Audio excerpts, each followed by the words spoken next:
Hai, perkenalkan nama saya Richard Vikenus Nebaus dengan NIM 1901060018. Kali ini saya akan menjelaskan mengenai gugus fungsi aldehid. Jadi langsung saja.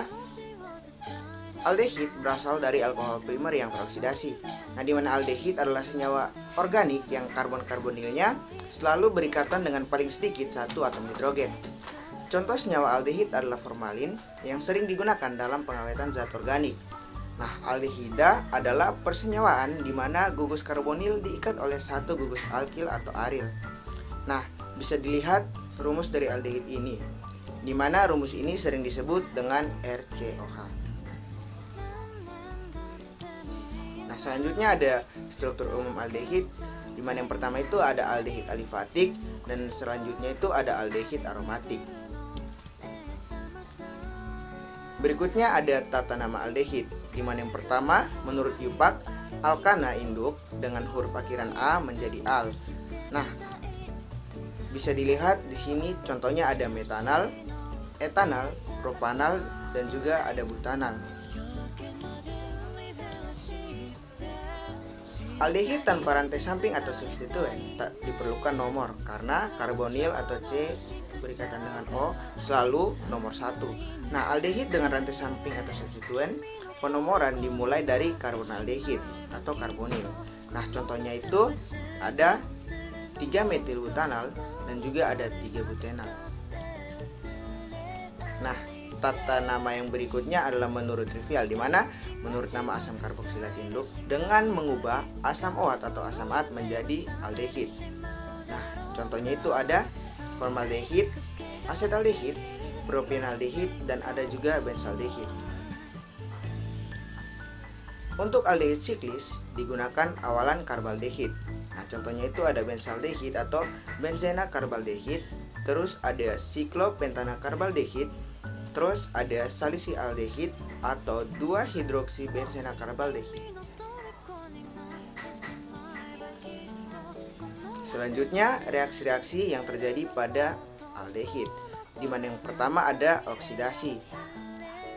Aldehida adalah reduktor kuat sehingga dapat mereduksi oksidator-oksidator lemah. Nah, preaksi Tollens dan preaksi Fehling adalah dua contoh oksidator lemah yang merupakan preaksi khusus untuk mengenali aldehida.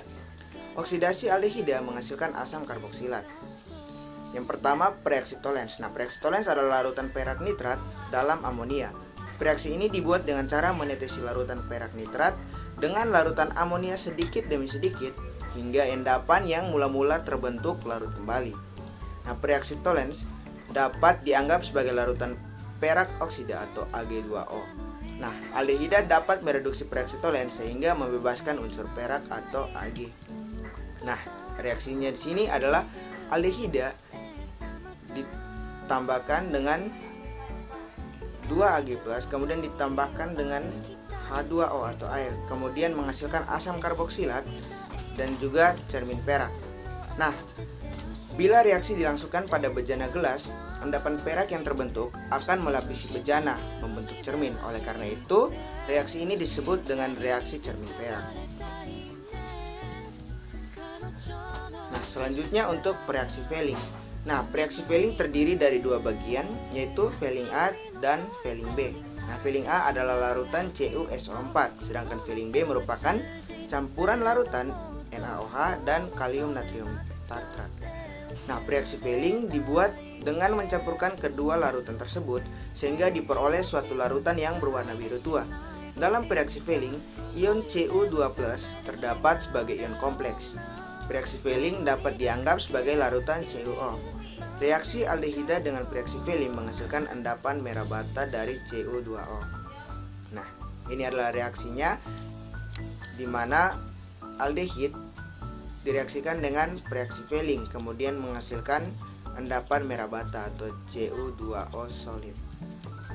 Nah, reaksi Fehling dipakai untuk identifikasi adanya gula reduksi seperti glukosa dalam air kemih pada penderita penyakit diabetes atau glukosa mengandung gugus aldehida. Nah, reaksi yang berikut ada adisi hidrogen atau reduksi.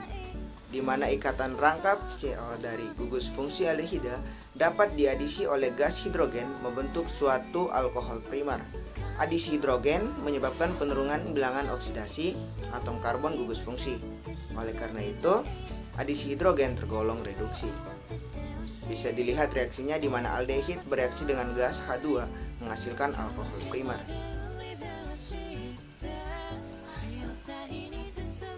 Yang terakhir ada manfaat dan penggunaan aldehid, di mana larutan formaldehida 37% dalam air atau formalin untuk mengawetkan spesimen biologi dalam laboratorium atau museum karena dapat membunuh germs atau disinfektan.